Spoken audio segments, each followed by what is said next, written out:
रामू नाम का एक गरीब मजदूर अपनी पत्नी और 2 छोटे बच्चों के साथ रहता था। उनके पास न तो नए कपड़े थे, न मिठाइयाँ और न ही पटाखे। उनके लिए यह दिवाली किसी और साधारण दिन जैसी ही थी।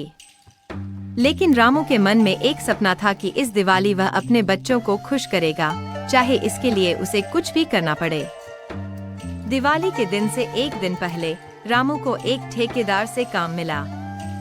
ठेकेदार ने कहा, कल रात तक अगर तुम ये काम पूरा कर दोगे तो मैं तुम्हें दुगना पैसा दूंगा।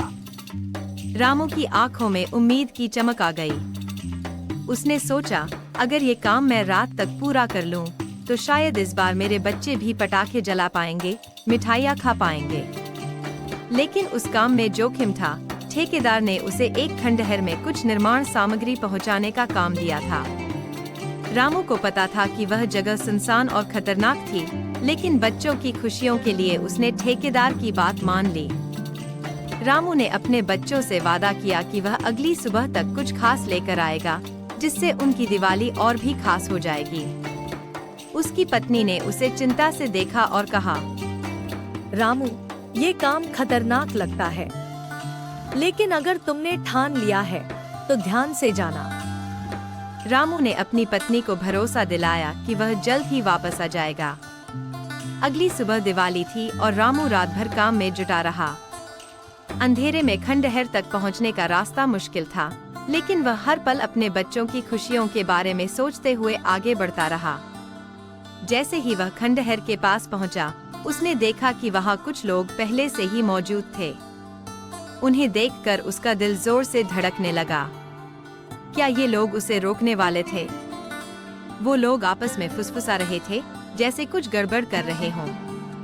रामू ने एक पेड़ के पीछे छिपकर उनकी बातें सुनी। उसे पता चला कि वे लोग खंडहर में चोरी का माल छिपा रहे थे। उसका शरीर ठंडा पड़ गया। उसने सोचा कि अब क्या किया जाए। एक तरफ उसके बच्चे थे, जिनकी खुशियां उसके इस काम पर निर्भर थीं, और दूसरी तरफ यह खतरनाक स्थिति। रामू के मन में एक विचार आया। अगर वह इन चोरों को पकड़वाए, तो शायद गांव के लोग उसकी मदद करेंगे और उसकी इस दिवाली की समस्या हल हो जाएगी। उसने तुरंत अपने पास पड़े मोबाइल से पुलिस को सूचित किया, लेकिन पुलिस को आने में समय लगने वाला था। रामू ने ध्यान से देखा, चोरों में से एक आदमी अपने साथी को कुछ इशारे कर रहा था और एक संदूक को खंडहर के अंदर ले जा रहा था। यह देख रामू की उत्सुकता और बढ़ गई। क्या उसमें कुछ कीमती सामान था? उसके दिमाग में सैकड़ों सवाल घूम रहे थे। अचानक उनमें से एक चोर ने रामू की परछाई देख ली। चोरों ने तुरंत अपनी बंदूकें निकाल ली और रामू की तरफ बढ़ने लगे। रामू का दिल जोरों से धड़कने लगा। उसने सोचा कि अगर वे लोग उसे पकड़ लेंगे, तो शायद वह कभी अपने बच्चों के पास नहीं पहुंच पाएगा। लेकिन रामू के पास भागने का कोई रास्ता नहीं था। उसने साहस जुटाकर खंडहर के एक टूटे हिस्से के पीछे छिपने का प्रयास किया। तभी अचानक एक धमाका हुआ। चोरों ने कुछ पटाखों को फोड़ दिया, जो वे चोरी के माल के साथ लाए थे। धमाके की आवाज सुनकर गांव के कुछ लोग भी वहां इकट्ठा हो गए। जैसे ही पुलिस वहां पहुंची, चोर घबरा गए और भागने लगे। रामू ने चुपचाप पुलिस को इशारा किया और एक एक करके सभी चोर पकड़े गए।